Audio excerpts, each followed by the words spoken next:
Good morning, Rabbi Isai. Asar B'Tevis. Friday Asar B'Tevis. I think the last time that we had it was 7 years. I don't even remember it. I'll tell you the truth. I don't remember. I heard it was 14 years ago. I heard 7. But the point is, it feels like 14, maybe even 40. The Olam should have a very meaningful fast. Le'ilu nishmas imi merasi rusbas Mordechai.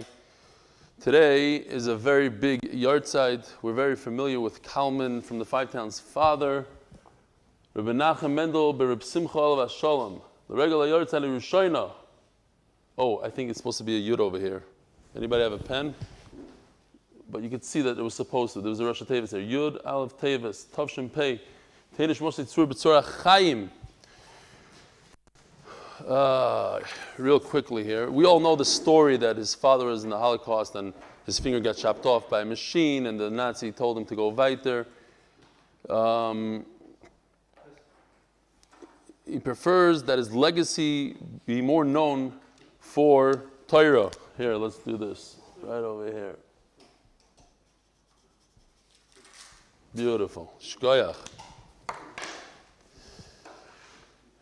That's also a famous Maisa, that till the last day of his life, he read Gemara Bal Peh, which he learned when he was a kid. All right. He was a Ger Chassid. All right. In his father's chus, all his grandchildren should be Torah Yidden. And they sent me some pictures, which I forgot to print. My apologies. All right. Real quickly, I owe this person a big Akar Satoiv. This is Mordechai Zapaznik, who's the official artist of the Ora Merkaz newsletter.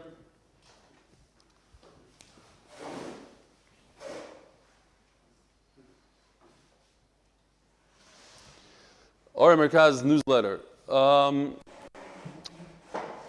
So he sent in a bunch of emails, but this one he just wrote, "Thank you for the great 8-step chart and Daf.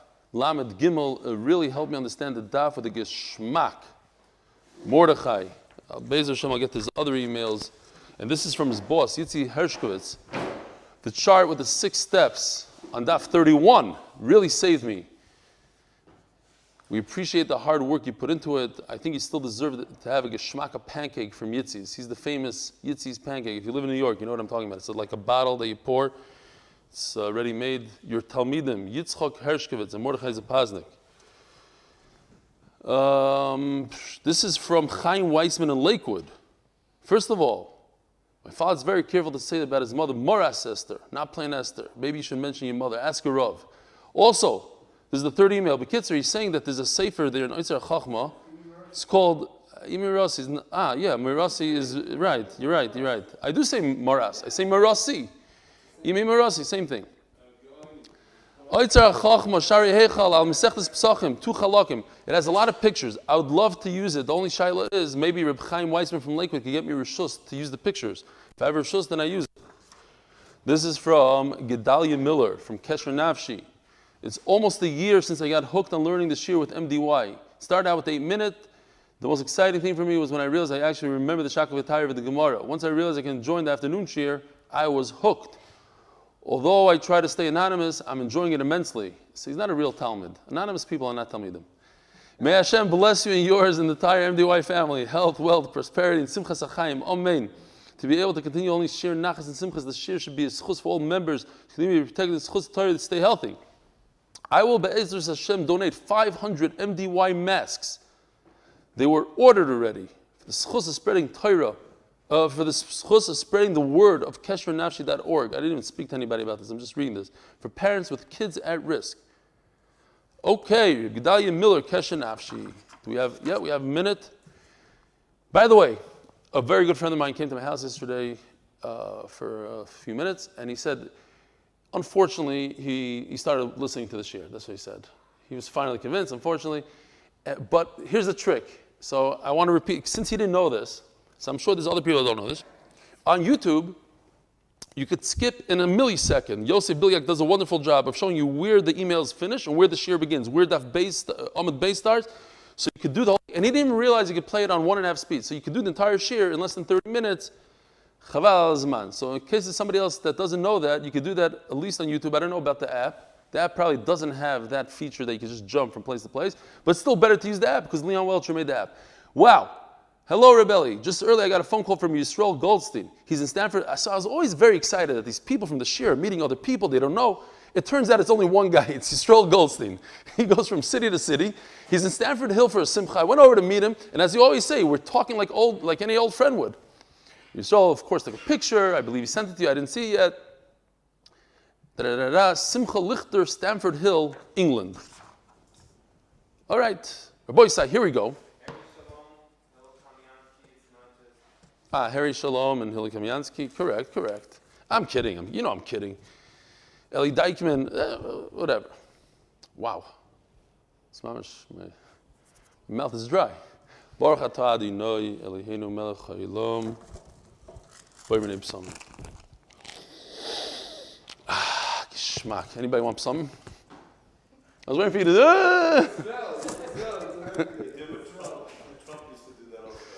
Gufa! Okay, so I'm smacking him of a sugya. Daf Lamed Gimel Amud Beis.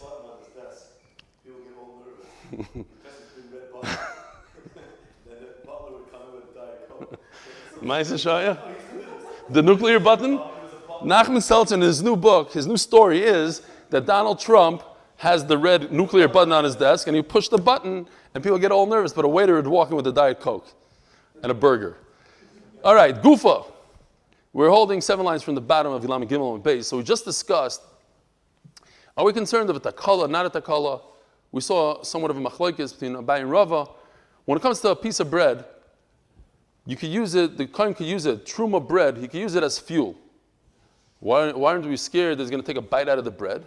So Rava says he took the bread and he threw it between the wood, ben the eitzim, and therefore it became most disgusting. He's not going to eat from it. Oil, the same thing. He poured it in some sort of vessel that's disgusting. He's not going to drink it. He'll light it. Gufa. Madlikim bepasu b'shemesh shel truma shenitmas. I'm not kidding. I made a chart. I started at least. It's like a 20-step chart of this sugya. This is the last, more of the difficult sugyas. Then we have literally. But the truth is, after I realized it's not really 18 steps, the Gemara all the way at the end of Lamed Dalet and Beis brings the sugya that we had the other day of Rabbi Yochanan with squeezing grapes. Is it mifkat pocket? Not mifkat, but it's not really connected to anything else. We're just going to go through a bunch of small sugyas, very easy sugyas actually. The first time I learned it, I thought it's like they're all connected all the way to the end until my chavrusa set me right that they're broken up. Yeah, they're somewhat fine. Gufa. I was going to come up with this chart, like 6 feet tall, 18 steps. No, that's not what's happening because they're not really steps. They're like one thing at a time, sugya and a sugya. Gufa, madlikin bepasu b'shemen shel truma shenitmes. So you could use bread and oil of truma that became tamei. You use it for fuel. Abaya Omar Mishmei de Chizkiya, V'Rava Omar Devei Rabbi Yitzchok Bar Marta Omar Rav Huna. Both Abai and Rav who argued a minute ago, they say it in names of different people. At least they have one argument who said it, but they're saying the same thing basically. Lo yishanu ela pas. This halacha that I could take bread and make it disgusting, that's with bread. But where does bread come from? It comes from wheat. Wheat doesn't have this halacha. Avachiti loy. Shemiyavi b'em lidei takala. How are you going to make wheat disgusting? I mean, it's a tough product. It's not going to become disgusting. Rabbi Yochanan argues with Rav Huna. Rav Huna says no. Afilu chiti, even wheat is not a problem. You're not going to come to takala. You're not going to use it. Why? It's different. Kedamar Rav Ashi, top of Lamed Aleph, b'shlikaso misasa. It's cooked, and therefore, and he threw it into a place where it's disgusting. Now it's nice and soft, and it's disgustingable. So he made it disgusting, and that's it. Now it's also. Hachanami b'shlikaso misasa. So Rav Ashi, as we're going to see in a second, where he says it, he comes up with this idea that you can make something disgusting by cooking it and then making it disgusting. Chitim, that is. Wheat, kernels. So too, in our sugya, Rabbi Yochanan says, I make it disgusting, and therefore, I'm not concerned that you're going to use it, you're going to eat it. It's already disgusting. And what does Rav Huna hold? Says Rashi, Rav Huna holds, I'm concerned. I'm still concerned. Why are you concerned? But it's disgusting. I'm concerned that a moment before you make it disgusting, you're going to see a bunch of nice kernels, you're going to pop them in your mouth. Where do you see this aside?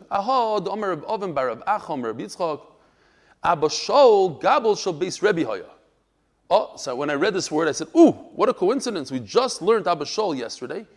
Abba Shol is of the opinion that in order to be chayav on truma, all you have to do is eat a pruta's worth, not a kezayis. And here he is. Here's Abba Shol. Shalom Aleichem. But then back in the Mesivta, he brings that Abba Shol is a very common name. And even, it's even possible this Abba Shol is just the Am Haaretz. Not a chashuv person.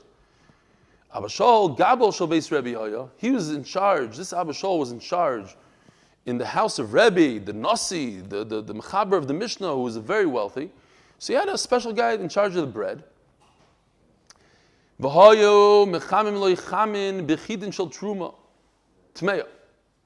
So Rebbe, who was not a Kohen, would purchase from the Kohanim, he would purchase their Tamei wheat truma. So the Kohanim had a lot of wheat, a lot of Tamei stuff, and what are they going to do with it? So he purchased it for very cheap. So now he had cheap fuel. Lolush bahem isa betahara. Rebbe was careful that everything in his house should be done with tahara, and therefore he used these chitim, and he wasn't concerned that the tamei chitim will create a problem with his dough that it was supposed to be tahar. Why? Why? It's tamei. The answer is it's not tamei anymore. Because once you designate the wheat to be fuel, then it's not food anymore. And the tumah disappears. So he wasn't concerned. But maybe, what do you mean? He designated as fuel. But the guy's going to see a whole nice pile of beautiful grain. He's going to eat them. So there comes Rav Ashi with his chiddush. Yes, right before they used it as fuel, they boiled it up. It became mos, designated as fuel. So it doesn't have tum anymore. It's not food anymore. I'm not concerned about anything. Abaye bar Oven, beautiful story, Rabbi Say. This is an Eruvin story. Abaye bar Oven v'Rav Chanino bar Oven tonu trumas bei Rabba. What do you have? Yeah, what did I say? Chanino. Abaye bar Oven v'Rav Chananyo bar Oven tonu trumas bei Rabba. So this seems like these were brothers. I don't know, maybe. So they were sitting in the Beis Medrash of Rabba, the Gadol Adar, learning Mesechtes Trumas. Pagabahu, Rava bar Masna, Rava comes along. Omar lahu, Mayam Ritu bet Truma is the Beimar. You're learning by the Gadol Adar, Mistami, you have unbelievable chidushim. So this reminds me of a Maisa. There was a guy that was very yeshivish, and all he learned was lumdus. All he learned all day, lumdus. This Torah, that Torah. He never learned like Lamaisa. So, which, I'm going to go on a thing here. I don't know if they have it. I couldn't believe it. My nephew learns in this room. Right after we finished the yeshiva, the yeshivitana here, Shir Gimel's in this room. And he told me that all his Rebbe, not all, but most of his Rebbe's Torahs come from Rebbe Baruch Finkel. So I learned a little bit by him when I was in the Mir. We were very I actually sat Shiva in his house, family, friends. I couldn't believe it. This is what the new generation, he's the achronim of the new generation. They printed a sefer. This is what the Rebbe is doing. He asked me if I could donate some of the Sfarah. I don't know if they're here. Do you see any of them? Fine. Yeah, they're here? Anyway, so this is what this guy was learning. Achronim and this and right. So he comes up to Shemaim. And they say, "Nu, what do you got? You know any Chumash? No. Navi? No. Halacha? No. Gemara? No. So what do you know?" He says, "Any shtickle Torah you tell me, I'll slug it up. That's what I know." All right, so Amrulay, so he tells them, you learning by Rabbah, tell me a good vart. So they tell him, Umay kashilach. No, you tell us a good question and we're going to slug it up, which wasn't a good idea. Amalahu Tanan. So okay, fine. You don't have anything good to tell me. I'm going to tell you. It says in the Mishnah, Shesilei trumay shenitmu ushtalan. This is an amazing halacha. If you have a piece of truma, you have something that's a food that became tamei, ushtalan. So now there's two things that we could be discussing. We could be discussing a seed that became tamei. What happens to something that you put into the ground? Rabbi Yisai, think about it for a second. Truma. It's 100% truma. Put it in the ground. You want something to grow out of it. What happens? Says the Gemara, says the Mishnah, Tahirim milatame va'asurim milechel. The food part, it's not food anymore. You put it in the ground, so it becomes batal from food. So therefore, they don't have the ability to be metam anymore. Va'asurim milechel. Ooh. This we have to understand. You're not allowed to eat it. But wait a minute. Why can't you eat it? Once the tumah dissipates, it's no longer tamei. Why can't the kohen eat from it? He has truma that's not tamei anymore. Where did the tumah go? It went away. It flew away because I put it in the ground. It's not food anymore. It's not the case. It's talking about a plant that has a vegetable on it. Let's see in a second. We're getting there. So there's two things. You have a bulb that's a vegetable that could grow, and you have a seed. Omrlei hachi omerabo. My asurim lezorim. Oh, so they said in the name of the Rebbe. You want to hear something from the Rebbe? This is what Rebbe said. Our Rebbe Rabbah said that it becomes asur for a Yisrael. Why? It remains truma. It remains truma. It just doesn't have tumah anymore. But truma, yeah. Why truma, yeah? So I saw the Steipler discusses it because maybe you could reenact it. So once you could reenact it, so the truma remains. Fine. But once the tumah leaves, it leaves. What's the chiddush here? That gidulei truma, that's the big chiddush. That let's say, even if you plant a seed, and a seed completely, what happens when you plant a seed? It disintegrates. It becomes nothing. Something else comes out of it. So that if a seed disintegrates, and something comes out of it, that it has the same halach of the seed, that we know already. Tanina, that we learned. So what are you telling me, a big chiddush? That's why I need a new Mishnah in Mesechtes Trumais. Gidulei truma. Anything that you plant that was truma, and whatever comes out has the halacha of truma, which is really halacha de Rabbanan, because Rabbanan didn't want people to take the truma and plant it, and then get away from giving truma. Oh, so gidulei is this right here. Rashi says, we're talking about onions. I was very disappointed when he said the skinny ones. Okay, I thought we're going to have a picture with good bulbs. But you guys know what this looks like. These are also onions. And people do this, they take the onion, they take the root of the onion, put it in a glass of water, put it in the ground, and it starts growing again. There are a few foods, a lot of foods. There are a bunch of vegetables like cabbage, garlic, all sorts of vegetables that you take the actual thing, you put it in the ground, and it pops right back up. So here he takes the onion.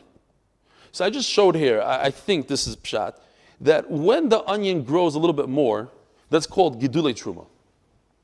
When the onion, this is for sure, this part, when the onion splits and makes new onions, that's called gidulei gidulin, the growth of the growth. All right, it's called the growth of the growth, it doubled up. Rashi says sometimes one onion makes 4 to 6 onions. You put in an onion into the ground. That onion is not going to disintegrate. It remains an onion. Not only that it remains an onion, new onions offshoot from it. You're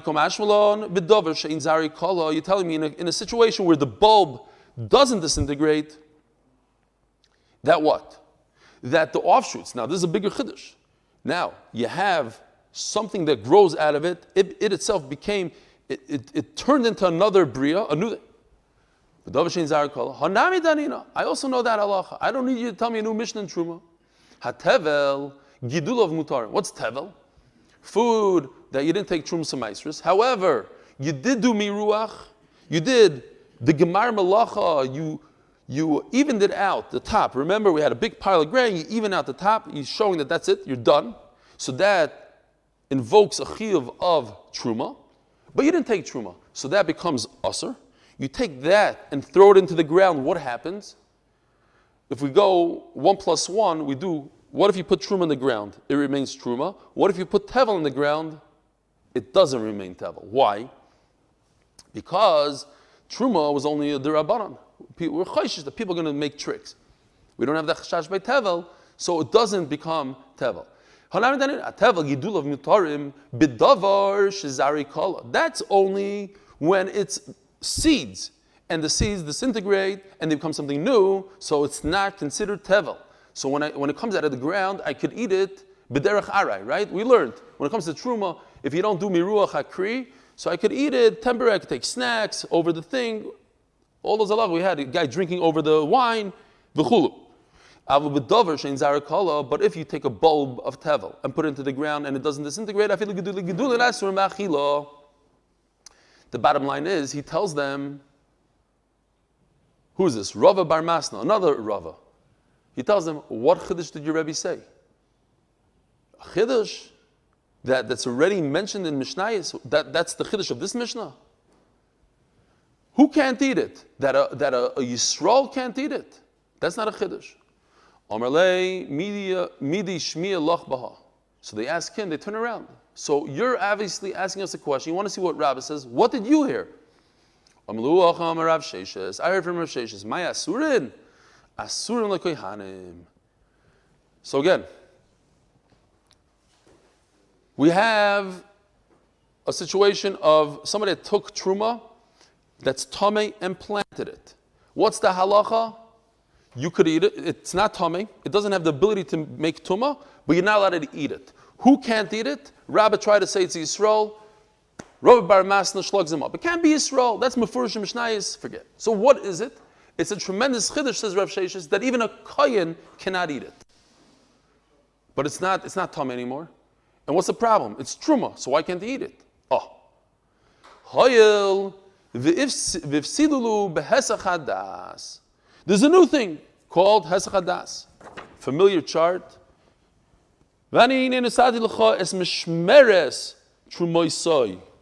Mishmeres means you need to guard it, safeguard it, make sure that it never becomes tamei.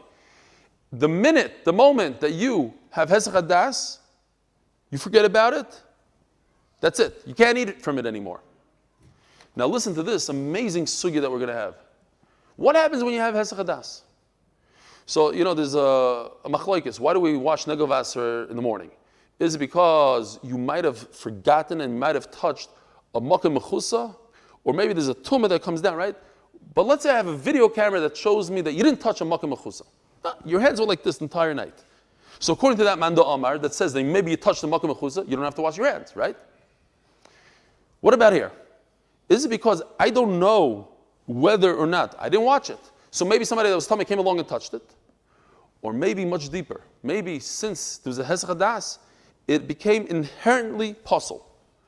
There's a psul called Hesach Hadas. It sounds like a yeshiva shayla, right? Like a chakira. No, there's a Rabbi Yochanan or Rish Lakish. It becomes mamish, a psul by itself, even if I know for a fact that nobody ever came in there. It was locked away in a safe. The safe is already shomer. But it was in an open place. And later on I found out through satellites, whatever, nobody came. Hesach Hadas. You had Hesach Hadas, you ruined this truma. Says the Gemara, it's a gavra nechefza, mamish, gavra. If there's a psul in the actual thing, just because you weren't paying good attention, not because it became tamei, nothing to do with tumah.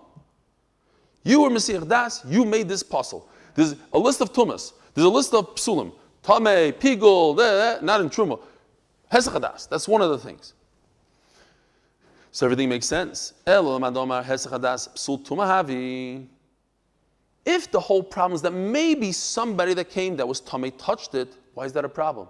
Even if I know 100% that somebody came and touched it, what happens when you put it in the ground? The tumah disappears. So it's only a suffix if somebody touched it, you put it in the ground, it should go away. But if the pshat is not that I'm concerned that it's tamei, but it's you didn't do what the Torah said. Torah says, Mishmeres, you didn't watch it, poof, it becomes pasul. So even if you put it in the ground, the psul remains. What's the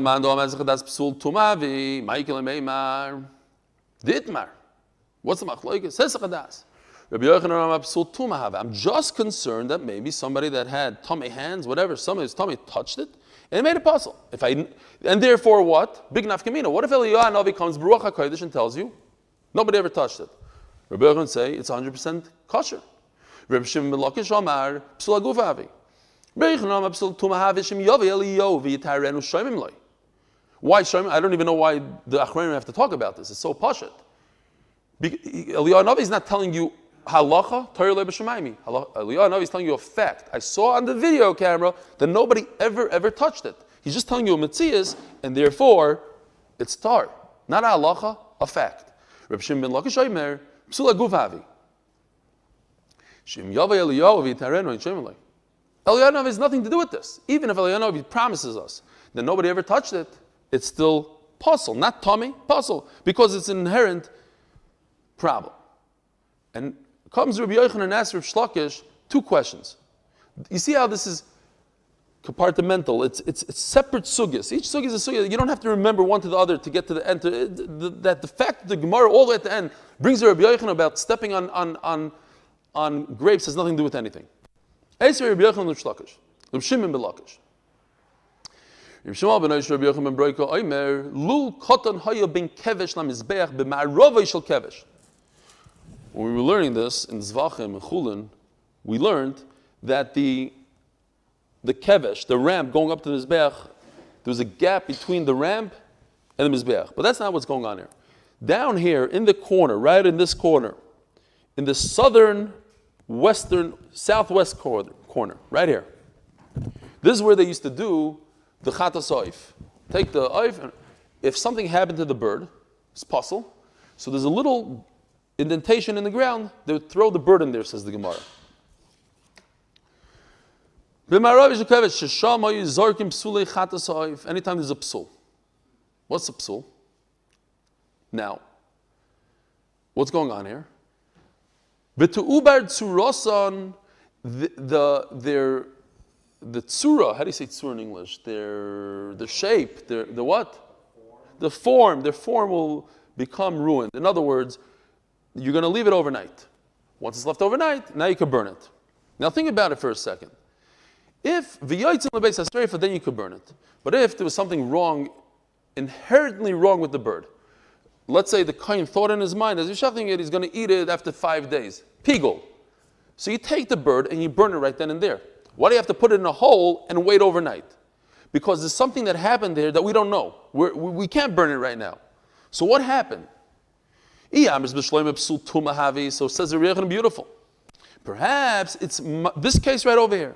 A person was Mesiach Das, and it's only a suffix. It's a suffix that Eliyahu Navi could come and be Paisha the suffix. He could tell you, it was Tameh, it's not Tameh, we don't know. We have to wait for Eliyahu Navi to come. So until Eliyahu Navi comes, put it in a hole, wait overnight, then burn it. But according to Rabbi Shlakish, what is the case? Tell me tell me a case. I want to hear what the case is. 100% Tameh, 100% Tameh, burn it. Pigul, burn. Noisar, burn. So what is the case? I have a beautiful case. He's Mesiach Das, and that's a suffix. Okay. But according to you, it's not a suffix. It's mamish, it's like in the list. Pigul, Noisar, Tameh, Hezach Das. Burn it right now. Because it's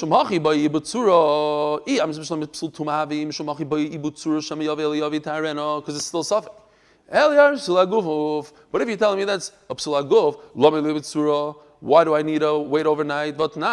We learned in a let's see, I forgot to look at it. But Tanya said in the Bryce Zeklal, if you have an inherent psul, burn it right away. But if the psul is in the blood, let's say the blood spilled on the floor, they became tamei to uba tzurasam v'yotzin lebeis hasreifa. So if the psul is in the guf of the carbon, like you Rish Lakish hold, that it's a guf, that's an inherent psul, burn it right away.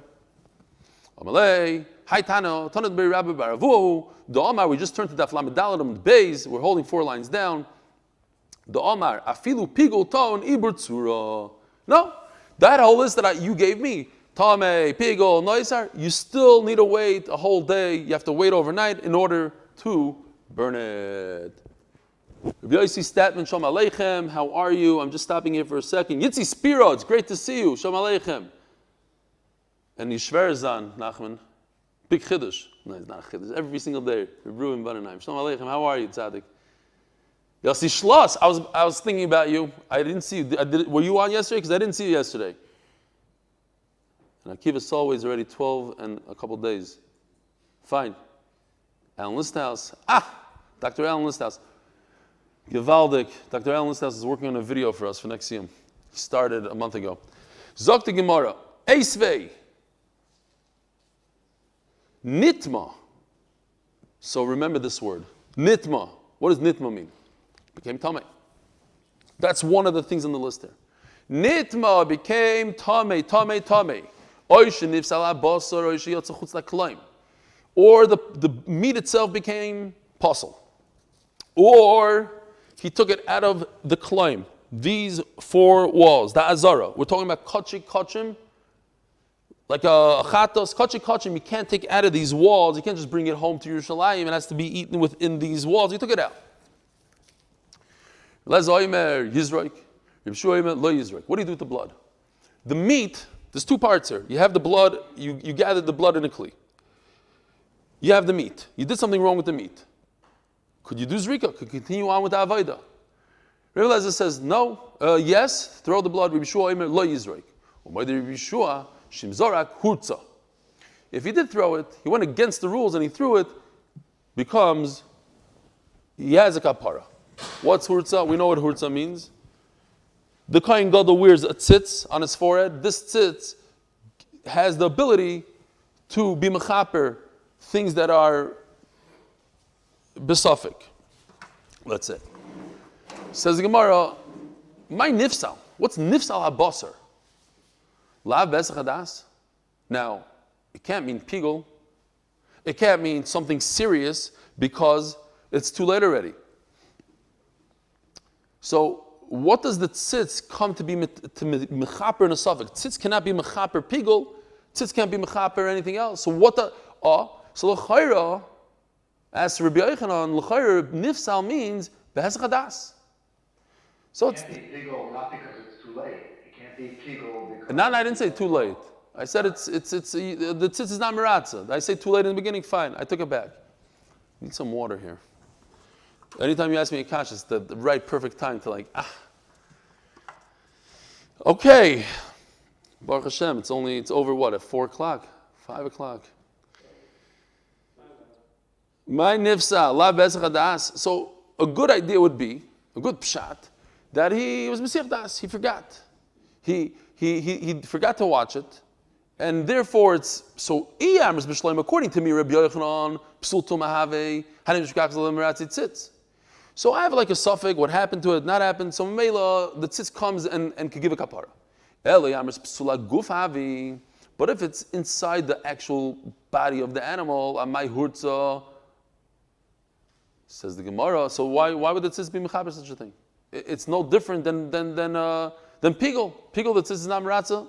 So hesachadas according to Rish Lakish, the tzitz is not meratza. My nifsal b'tvul yoim. We had a lot of fun in this sugya. This is a sugya that people are scared of. Chananya is gana koyanim. Huh? It is Chanina. How many times have I said Chananya? Chanina is gana koyanim. Oh, you see, it's your fault because you kept on screaming Chananya. Chanina is gana koyanim. Tvul yom. So we know that Tvul yom. We know Mechusar Kippur means that he still has to bring a carbon. Tvul yom just means he went to the mikvah and he's waiting for sundown. So he has somewhat of a kapara. Wow, big cartoon is coming up. Big cartoon. Nifsa b'tvul yoim ihachi hainu tamei. So you're telling me what? The tzitz is mechaper like a shvacha kind of tumah. Nifsal. You see the lashon here? Nifsal. Because he made it puzzle. So the tzitz is meratza. Ihachi hainu tamei. So that's the first case that we said. Eisvei. Nitma oish nifsal abasar sheyatsa chutz laklaim. So we said the word nitma. So you're giving me another case of nitma. It became tamei through what? Through a tvul yom. There's another case that it became tamei through a sheretz. It became tamei through I don't know what. Through a rishon l'tuma, some avatuma. Says the Gemara, you're right. Trey Gavna Tami. I have no way out of this. So we're just saying two cases. Nitma, that's a case. Let's say it touched a corpse, and then Oishinish al-Basar or a Tvul Yom touched it. Two types of tumah. Says the Gemara, Ki Solik Ravin Amar Lishmaitzik Hamed Rabbi Yirmiyah. So Ravin, when he went to Eretz Yisrael, he said over to Rabbi Yirmiyah this idea that the Gemara said of Hezch Hadas. The reason why a kohen cannot eat truma that you plant in the ground is because he was Mesiach Das, and it became asur for him to eat it. It became possible. V'omar, says Rabbi Yirmiyah, listen to this, unbelievable. I'm not even going to say it, hold on. Bavloi tipshoi. I have a cartoon. Like this. This is Babylonian national IQ champion. He's on a tree, cutting the branch. That's the seichel of a Babylonian. No? Not asking. Okay. I'm not talking about the Tanoim here, the Amoraim. I'm talking about the IQ champion. That's what he did. Why? Mishum de yasve ba'ar de chashoicha. Since they live down below in a dark place, amritun shmaitze de mechashchu. You ask them something they don't know how to answer, and they make stuff up. What's pshat? So everybody talks about it, and there's a lot of raid here. The Ritva says that it was a time that Klal Yisrael was in Galus, and they were nirdaf, so the Torah was a little schwacher, but later on, they got stronger to the point that we go with the Bavli, not with the Yerushalmi. A lot of raid here. What, you don't know this? So on Sukkot, you bring water onto the Mizbeach. So you bring it before Shabbos. For Shabbos, what happens if the water becomes tummy? I can't bring it, I can't carry it from outside the Beis HaMikdash. Now, Rashi goes through this whole thing. Can't carry it from out. So what's my option? Right over here, by the kiyar, there's a big giant hole in the ground and a big well, and they had a whole mechanism that they were able to do.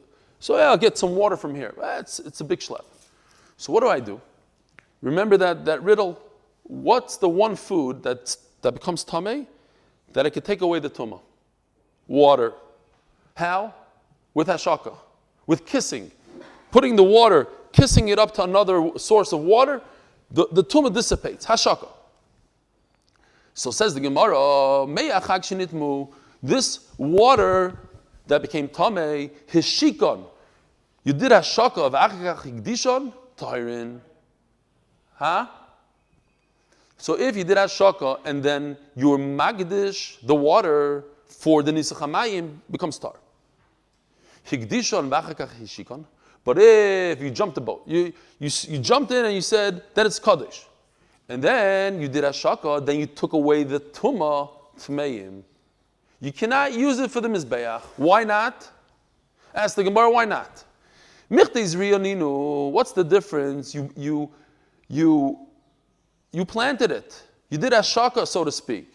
Mali Shikon v'achikach higdishon, Mali Higdishon v'achikach hishikon. What is the difference when you did Hashaka? The point is, I made something hegdish, and you have one small problem that it's tameh. I removed the tumah. I have to become a. What's the problem? Why can't I use it? Says the Gemara. Alma in Zriya lehegdish. Says Rabbi Yirmiyah that I cannot plant hegdish. In other words, there's a special maila when it comes to hegdish. Yes, theoretically it works. I made something hegdish, then I removed the tumah, use it. No. Hegdish is super special to the point where you cannot do zriya afterwards. And then he takes this. It sounds very interesting, but the idea is the same. And therefore I cannot plant truma. He might be using the same word just to play with words a little bit. Can't do hashaka by water, and he calls it zriya, planting, instead of hashaka. And therefore he can't do planting by truma. The point is that if we're so makbid on hegdish, and we're saying hegdish, you have to be careful how you do hegdish. Make sure the tumah is gone, then you make it hegdish. Don't do hegdish and then take away the tumah. That I'm not going to allow you to use. Why? Because I'm very makbid on hegdish. I want you to treat it very, very special. So to a truma, you're asking me, what's your question? Why can't the kohen eat it? The tumah is gone. You know why? I made a special maila in this food. You can't eat it. Shalom Yisrael. That's the story. That means real truma. Okay. Now, what happens? You're taking this water and you're making it kaddish. So we have to understand, when you make something kaddish, two things could happen. I could take an animal from my house and give it to the Beis Hamikdash, and it becomes kaddish, but on a lower level. What is that called? Kedushas damim. It's only monetary kedusha. But I could go one step further. I can make it kedushas haguf. I can make its entire body kaddish if I make it a carbon. Not stam, this is for the Beis Hamikdash. Let the Beis Hamikdash sell it, ride it, do whatever they want. No, I'm making it a carbon that becomes kedushas haguf. What's water? Water for the Beis Hamikdash, I'm talking about water for the Mizbeach, is both. It starts off kedushas damim, and then you step it up a notch. You make it kedushas haguf. How? By putting it into a kli sharis. Once I put in the kli sharis, it jumps from damim to guf. Ask the Gemara, Yosef Rav Dimi v'kamar lo lahashmaitza. Amalei Abaya. Higdishem bekli kamar. Aval bepeh loy ovod rabbanim maila. This chiddush that you're telling me that the water of the Beis Hamikdash, we made a special maila. We're very makbid with it. But at what point are we very makbid? Once it reaches the kli sharis, it's in a golden vessel that gives the water inherent kedusha. It's kedusha saguf. Kedusha saguf. For kedusha saguf, you can't be mizalzel. You can't do kedusha saguf when it's tamei. Or no, even in a case where it's kedusha's damim, and he just said it with his mouth. In other words, Rashi says it's in his regular kli from his kitchen. You have water in a kli from his kitchen, and he said, I want to designate it for the Beis Hamikdash. So it's only kedusha's damim, very light kedusha. Maybe then we also made a maila. And we said, first you have to get rid of the tumah, only then do you make a kaddish. I heard something very similar. Anavim, we won't sing it. Anavim shenitmu.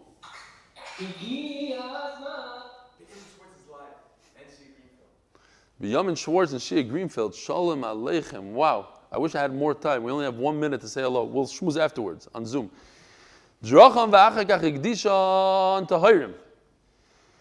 So, if you squeeze them and afterwards you made them kaddish, they are tar. Why? Remember, Rabbi Yochanan holds that the juice is not part of the grape.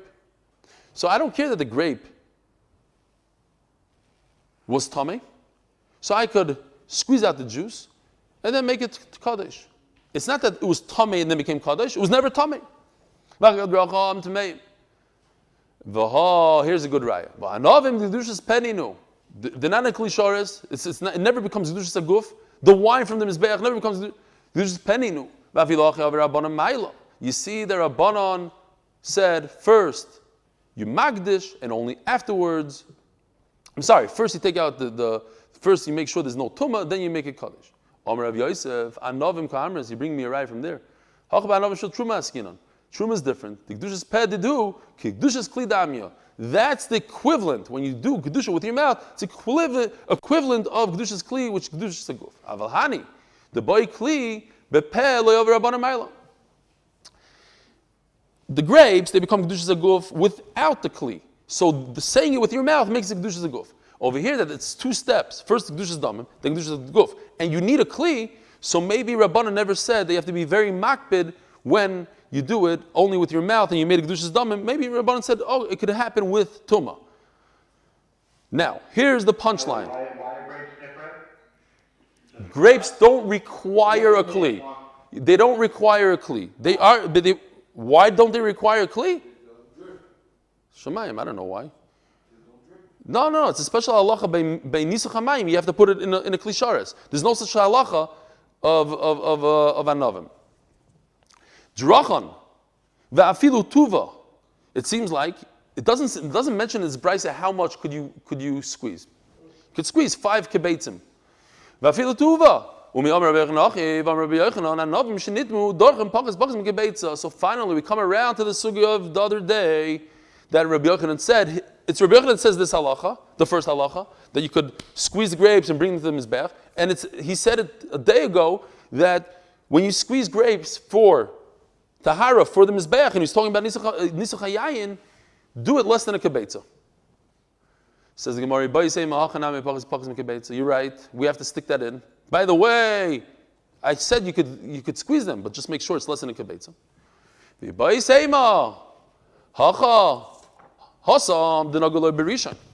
first case, that has to be less than kibetza. We're talking about, remember, if let's say a person touches another person, or he becomes a rishon.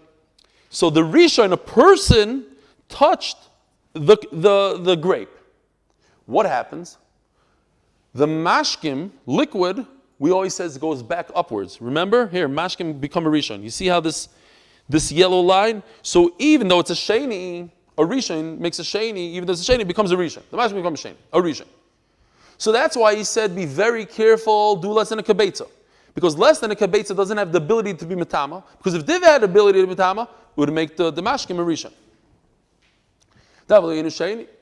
It can make a sheni. And a sheni is no good because a sheni turns into a rishon. But in this case of our Gemara, we're talking about that the grapes touched a sheni. What could a sheni do? The sheni touched the grape and the grape became a shlishi. Shlishi is finished. They don't have the ability to be metama. They don't have the ability to be metama, so I don't have to worry how many grapes you have. They don't have the ability to make that liquid anything. Have a wonderful day. Rabbi Isai, have a wonderful Shabbos. Motzei Shabbos, 7:30. Have a great day. Shema Eloi, Yismim Kim Chesicha Adonai. Adonai Shema B'Kali, Tinas Dov Yishuos T'Kol Adonai. Meven Es Shmoya, Adonai Mi Amoid. Luchas Tichol, Leman Tivarei. Shvitza Negev Sa Nafshi, Dvar Yicholti. Nafshi L'Adonai, Mishemim L'Boiker, Shemim L'Boiker. L'chai Yisrael Adonai Gem Adonai, Tuvidas Yisrael, וכל הבני ישראל, ואחרי גם את ישראל, הנצרים וצריך ושיב, יוהם בין ביום ובין ביבשה. המוקים ירחם עליהם, ויוצאים ומצריך לברך ומפעל אלוהו ומשום לגאולה. השתה, בגאולה בזמן קריב, ונאמר אמן.